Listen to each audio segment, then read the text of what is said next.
Good afternoon, everyone. Thank you so much for coming in. Let me know if you can understand, and I'll repeat and say a little bit slower if anything as well, okay? I knew I should have practiced Chinese better. As Maria said, I'm with Robert Half Technology. So I work as a senior recruiter there. So I'm hiring for developers or anyone in the software development lifecycle. So developers, quality assurance, business analysts, dealing on the technology side for that. I have a couple handouts for what a good resume looks like for anyone in IT, and it's a good way to make sure that you get that job. So the first thing I'm going to start with is working with an agency. Put your hands up. How many people of you guys have worked with agencies before? Okay, so not too many of you. So first off, when you're working with an agency, make sure that they are getting your consent before they submit you to places. So if you want to get a job somewhere, make sure that they are already checking to make sure you didn't apply on your own. Because if you work with more than one agency, if you work with Robert Half and another agency, and we submit you somewhere, and they submit you as well, you are no longer valid. They will no longer look at your resume and you're canceled out. So you have to make sure that every time they're talking to you about something, make sure that they get your permission, say yes or no to present you. Not every agency is like Robert Half Technology. We're about being very honest and being very truthful. Not every agency is like that because some of you guys have a lot of different skills that are very in demand, and they want to be the one to place you because then they make the fee off of placing you. So you want to make sure that you get their permission. So that's just something to be careful of, okay? But with Robert Half, we always ask for your permission. So Robert Half Technology, Robert Half International has been around since the 1940s, the oldest staffing firm around, known for accounting, finance, and now technology. So if there is any companies that you are interested in, and for instance Robert Half Technology doesn't work with them, we probably work with them in accounting or in finance or in marketing or something like that. So we can always call the accounting manager and ask them to speak to the IT director and see if we can call them and get you in front of them instead of you just sending in a resume and getting lost in their email, okay? So kind of going forward with that as well. A whole bunch of different things I want to talk about with the resume. So everybody understand, right? Yes, can you? Yeah, so maybe a little bit slowly. Slowly? Okay. Okay, perfect. So, hang on. Can you just kind of pass this around? Thank you. Just take one and pass it along. Yeah, thank you. I don't know if there's enough, but essentially it is what a resume would look like for anyone in IT. So maybe if you're not in technology, is everyone here in technology? Most of them. Most of them? Yeah. Okay. So if you're in technology, then feel free to grab one. If you don't have one, I'll send in emails for you as well so that you can get it from Maria. So that's something on that side. So this is a little bit different than what you see for other resumes. For a technology resume, it's better to have a longer resume. So if your resume goes 4 pages, 5 pages, that's good too. It doesn't have to stay to 1 page. If you don't have too much work experience, you can talk about the experience you have in projects in school. But what you'll notice is right at the very beginning, it goes to areas of expertise and says how many years you've worked with each technology. That way, if anyone is looking for a SQL developer, it'll show up in your resume more than once. For instance, if you only worked on it at one project or one company and you have SQL developer there, it's only one time it shows up. If you have it 3 times repeating, you're more likely to show up in someone's inbox when they're searching for it. That's why it's good to kind of put that word in as many times as you can. So if it's SQL, if it's Java, or whatever it is. So it's just anything you've had experience in, just put it in there. You also see how, for instance, for Oracle 8i, it says education only. So that's, you can even write that even if it's only through school, you can write that as well. That way you have that. Yeah? Sorry, can I ask you a question? Yeah. So is Robert Half Technology independent from Robert Half Finance and Accounting? So it's a different department. That's the best way to think of it. Yeah. So if they have different websites designed.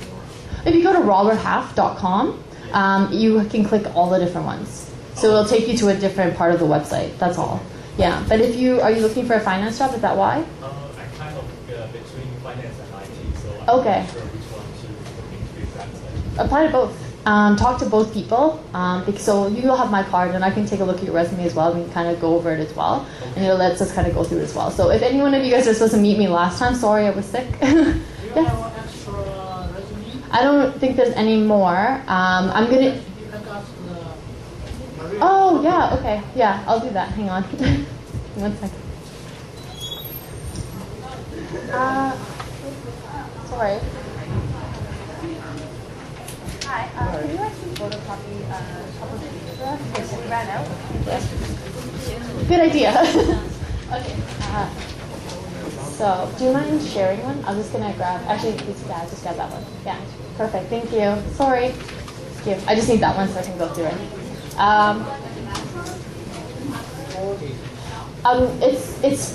I'll go through it in a little bit. I don't know. It only made it to the second row. 这还没有，比较少。 Okay.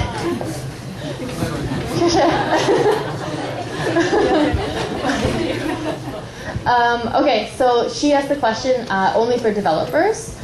So this resume, it says software developer, but if you're in quality assurance or business analyst, it's same thing. So if you work with different tools, if you've done manual testing, automated testing, put that there as well. What tools you use for Jira, what you're using to detect the defects, everything. So it's just very general in IT. This says a developer because most of the time we see developer roles, but it is very similar to that. So just kind of making sure to list any technology you've touched. That's pretty much the whole point. That way it shows that you can do that. Even if you only have 1 year and you're very junior at it, at least it shows that you have 1 year or even 6 months. Sometimes people write 1 month. Still good. Something is better than nothing, right? So that's something as well.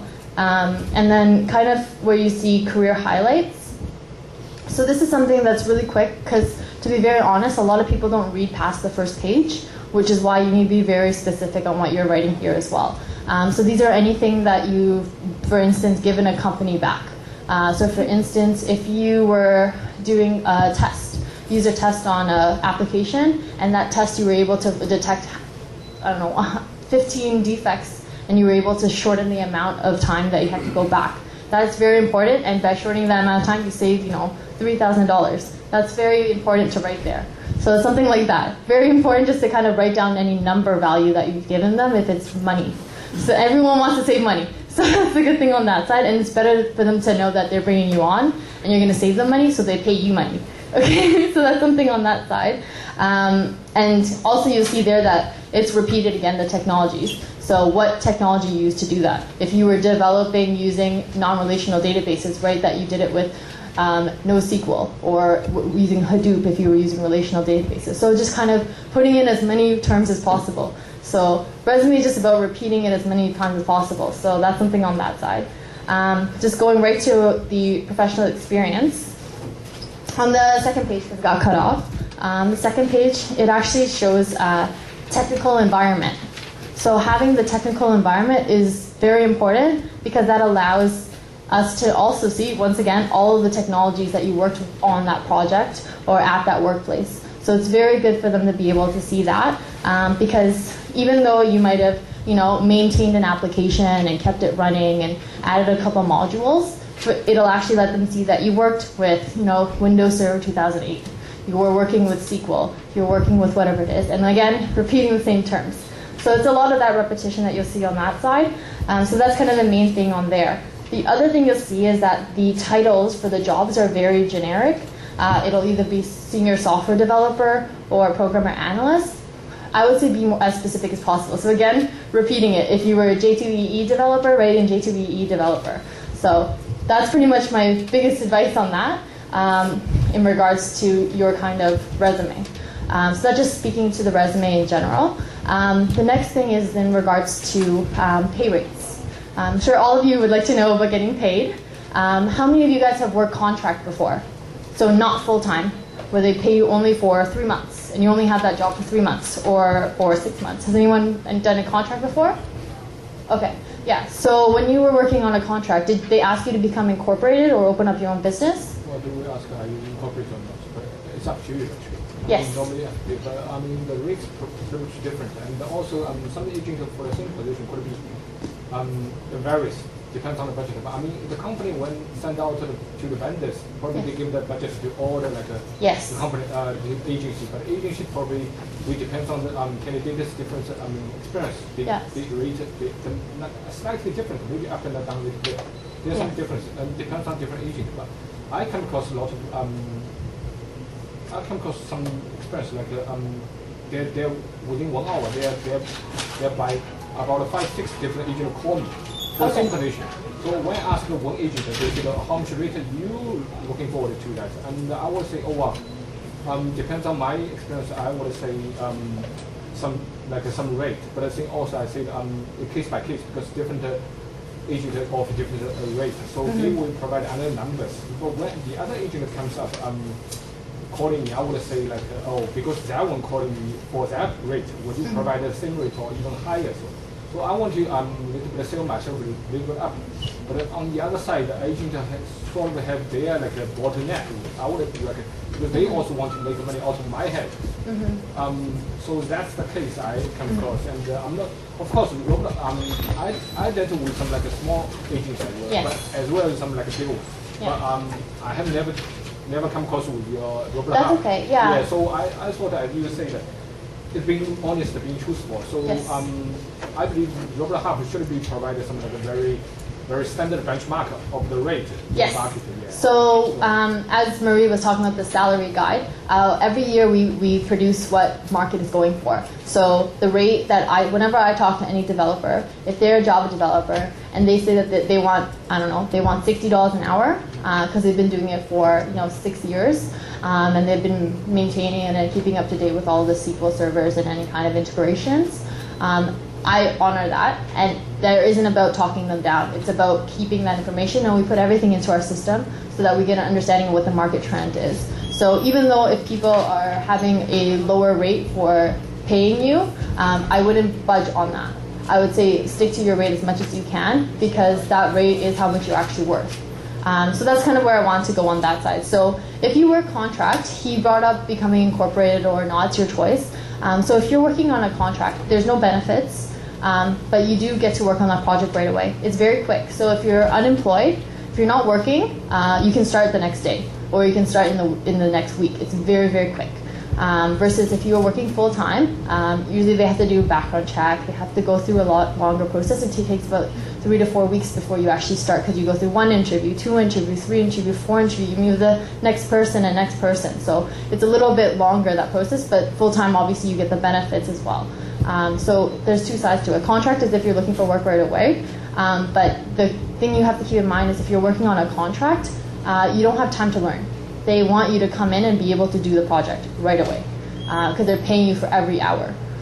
So it's very good on that side. If they're paying you for every hour, that means even if you work more than 40 hours, they pay you for that. There is no overtime on that either, so that's something you can keep in mind too. So you don't get paid time and a half for working over, but you get paid for every hour. So that's kind of on the rates here. What's the main programming language for everyone here? Who does Java development? Okay, thank you. Is everyone here kind of doing development, or are you guys more on QA side? QA? Both? Okay, I'll speak to both. So on the development side, if you're looking at different contracts, for instance, if you're working in Java, your rates usually start at a junior level at around $30. $30. Don't go for anything lower than $30. If you want to be flexible, you can go to 25. That's an hour. $25 an hour doing Java development. It's a very needed skill set right now. So if anyone's talking for anything lower than you, I would not suggest it. The only reason that would be a rate that they bring lower is if your English is not very strong. If you have a harder time speaking and communicating in English, one second. If you have a hard time speaking and communicating with English, you might have to bring your rate a little bit lower and work on your English, which Maria was telling me. You guys have Jerry to kind of help you go through that as well. What was your question? I wonder what do you mean by working flexible? Does that mean that you can work during the workday night or during the weekend? When I say flexible, I meant like flexible with your rate. So how much you're getting paid. So I said $30. I say I wouldn't be too much more flexible than getting $25 an hour. I think $20 an hour is maybe too low, unless English is very hard for you to communicate with. But a lot of times if you're doing development, you don't have to be talking too much. It's mostly just working on the code, so that's all it is. But flexible in terms of hours, you definitely get that with contract as well. You kind of can work whatever hours are set for that contract. So sometimes the contract is remote, you can work from home. Okay. Or you just have to kind of ask what it is right away. That's kind of where they'll be able to talk to you about. And if it's remote, then maybe you can bring your price down, right? Because you don't have to drive there, you can stay at home. It costs you less to kind of do the work for that. So there's a whole bunch of different negotiation on that. But on the website, I gave it to Maria about the salaries as well. So this is full-time rates as well. So salaries is the one that I was saying that will allow you to have benefits and everything like that as well. So all of that is online. And there's actually a calculator where you can type in your skill and it'll tell you what the rate is for you.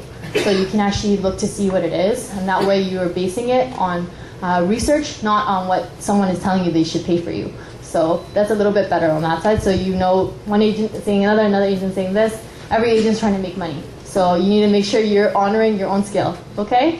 So that's something on that side. Then going back to incorporated or not becoming incorporated. So if anyone asks you to become incorporated, the reason why they're asking you to become incorporated, this is all contract by the way, if they're asking you to become incorporated, that means that you have to open your own business with the Ontario government. It means you have to pay for an accountant, you have to have a business name set up under your bank account. So as to be, for instance, if you set up a company called ABC Company, you have to have a bank account saying ABC Company bank account. And then when they pay you, they don't pay you, they pay the company. So they're billing to another company. The reason why a lot of agencies like this is they take on less risk.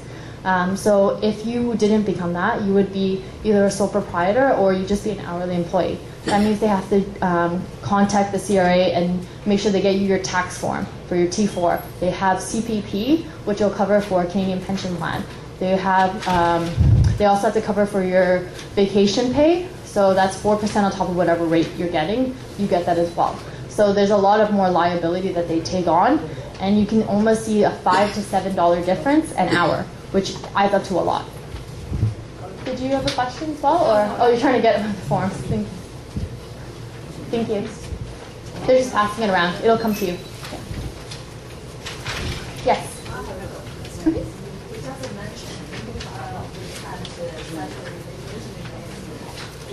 Yes. Yes.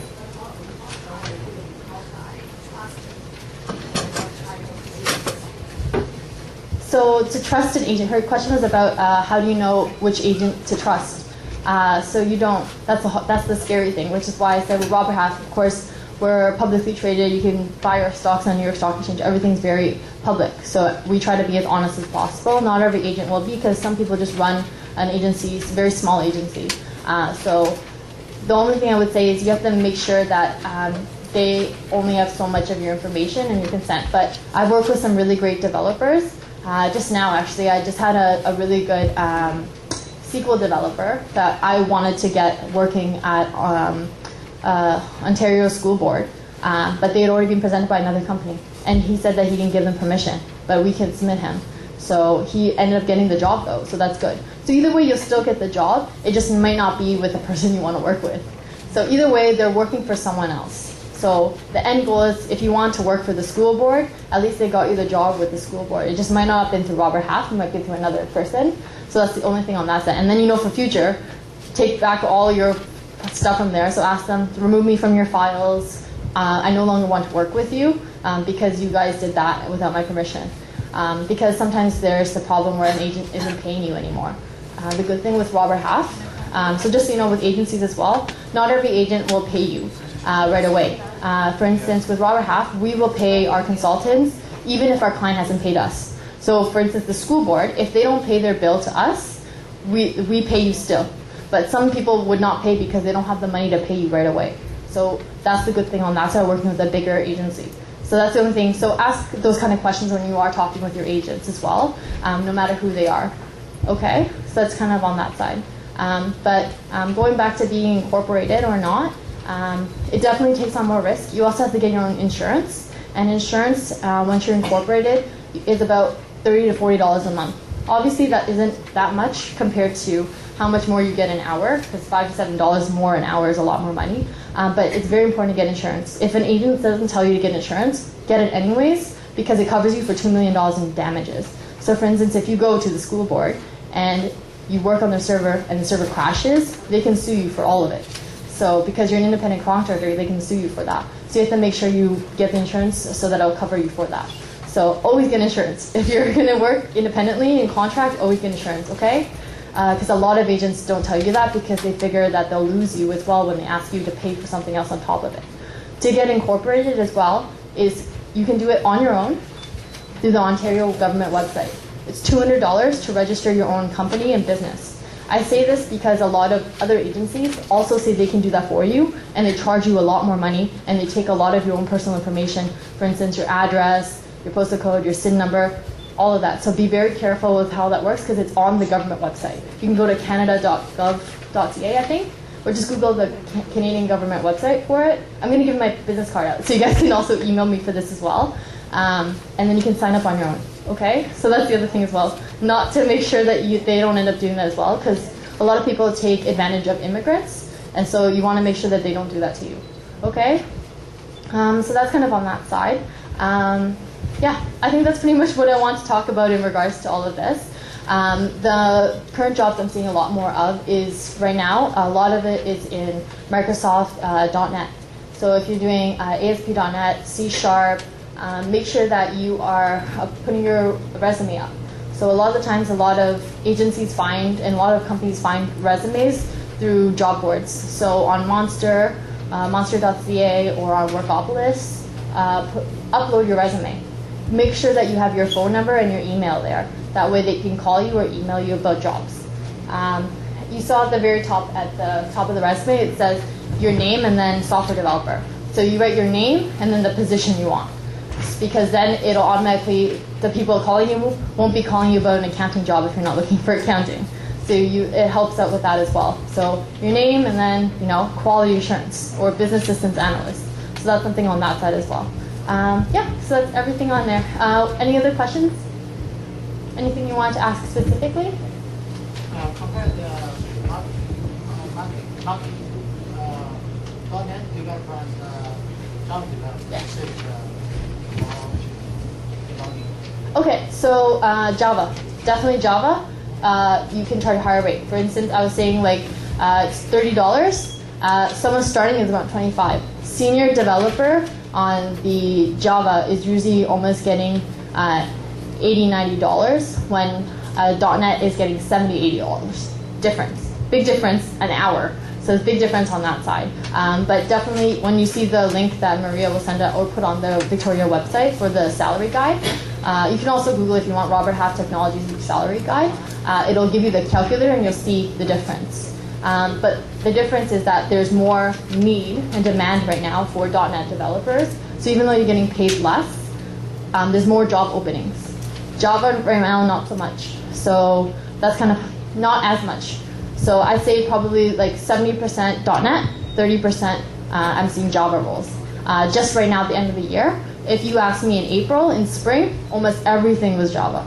All of my clients were looking for Java developers. So it might just be kind of how the cycle is going right now in the Toronto market. So there's still postings out there, but there's a lot more Java developers looking for fewer Java roles. So it's a little bit more competitive in the market. It's a little bit harder to find. Okay? Yeah, I'm going to pass out my business card and then I'll take more questions as well. Pass it up here again. Nice. Hope that's enough. Yes? Yes. Yeah, so I do use LinkedIn, so it is very helpful for you to put it onto LinkedIn. So make sure that your LinkedIn profile has all of those things as well. It's very good to put company names as well if you work with companies, because a lot of different recruiters will search only based on company. So looking for someone that's worked at AMD, they're only looking for someone who worked at AMD, and they'll see that side and they'll know what kind of technology it is. I just got one of my QAs, quality assurance, and the reason I found her is because I was looking for someone that's worked through Cognizant, and that's the only way our client was like, oh, we only want someone that used to work at Cognizant. So it does help to have all that on there as well. So most of the time we're using LinkedIn or Monster and then our own internal database.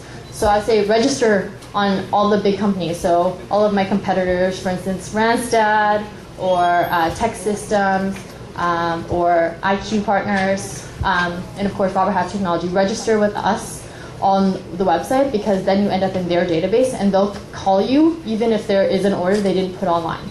So it definitely helps on that, because talking to myself or interviewing with someone like myself will get you an interview for hundreds of different companies, right? Because they all have their own clients. So it helps on that side. But please do send me an email with your resume if you are looking for work as well. I'm always actively looking for people as well. Yeah, go ahead. So contract position always pay by hour. Yes, always pay by hour. No annual. If it's annual, it must be a permanent, right? Yes, if it's annual, it must be permanent. Sometimes if it's government, government will pay you by day. So it'll be $600 to $700 a day. And if you break that into an hourly, it's usually looking around like $70 an hour. So they're looking for an intermediate to senior person if they're looking at that. So that's how we see it. Sometimes they say a contract position but paid by annually is actually not a real contract. It's No, average. exactly. So you might want to ask in regards to that as well, if they are going to be giving you benefits, because they might be calling it contract because they don't want to give you benefits. So you need to talk more specifically about that. So that's a little bit different than what I deal with. Yeah, so that's internally. So most companies, it should actually say if it's offering you annual, it's a salary. So that's where you're working permanent. Yeah. We call it contract actually. Mm-hmm. Exactly.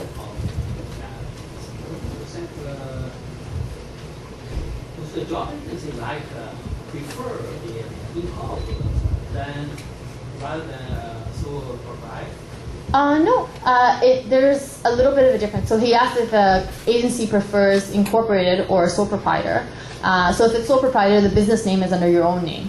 And it's a little bit different. There's still some costs though. So the agency will still have to give out your T4 for your taxes. You still have to pay for EI if you have unemployment. Or if you get let go, we still have to take that on as well for that. So it's a little bit different on there. So in-corp is easier for In-corp is easier for an agency because we're not liable for anything. We just give you money, that's it. So if you do something wrong, we aren't in trouble or anything like that. So it's less paperwork and less administration through the payroll system. Yeah, that's all. That's all it is on that side. But it's good if you're sole proprietor. It's still better than if you weren't in regards to getting a little bit more in terms of an hourly rate.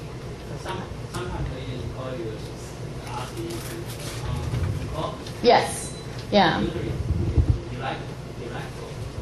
Yeah, usually, but sometimes it's worth it for you to get incorporated if you have a contract for at least 2 months, because it's $200, right? You just do some math; it equals itself out after a couple of weeks, depending on how much you're getting paid. But if they're telling you to get incorporated for a 1-month project, I would just say, just pay me hourly. If you can't afford me, then look for something else. Okay? Just because there's a big demand for IT talent right now. So if you have any technology skill set, I would say don't just take anything. Of course, if you're looking for your first experience in Canada, I understand that, but don't just stay there. Look for other positions as well, because you definitely will see that once you have one little bit of Canadian experience, it's very easy for you to find other work as well. And especially partnering with agents as well, definitely will help with you in that as well. Yeah. No problem. Okay, is that everything? So you guys all have my email address. It's on my card. Feel free to email me. It's better to email me than to call me because I get a lot of phone calls throughout the day. I might not get back to it faster. So just send me an email if you have any other questions. I already emailed Maria with the salary guide and that calculator that will tell you what kind of salaries are for your skill set. So that'll help out on that side. And I'm going to send her an email in regards to becoming incorporated or not, and the links to that as well if you do want that information as well. Yeah. Okay, perfect. Thank you, everyone. I really appreciate it.